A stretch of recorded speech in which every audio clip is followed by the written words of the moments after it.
Les prières qui ont du poids, ce sont les prières en esprit et les prières avec la parole. C'est-à-dire, ce sont les textes bibliques, ce sont les textes écrits que tu as fait l'effort de mémoriser et que maintenant l'esprit fait sortir de toi, de ta mémoire, et maintenant l'écrit soudainement, il le transforme en esprit, et là maintenant c'est la parole qui sort de toi. C'est magnifique lorsque tu es capable de prier en esprit, de mitrailler la parole sort de toi. Tu ne peux pas me dire que tu aimes Dieu, il faut que tu comprennes, on ne peut pas désirer Dieu sans désirer sa parole. Aujourd'hui, la grâce que Dieu nous a faite, ils n'avaient pas ça dans l'Ancien Testament, mais la grâce que Dieu nous a faite, c'est de laisser des écrits inspirés par le Saint-Esprit.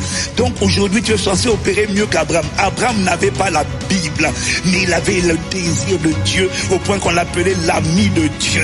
Mais toi, tu as le désir de Dieu. Si tu ajoutes au désir de Dieu la parole de Dieu, je t'assure que ça te transforme complètement. Tu n'es pas obligé de changer de chanson. Tu peux rester sur la même chanson. Maintenant gémir. Tu vois, tu parles en français. Oh, ne me laisse pas dans ma condition et compassion de moi.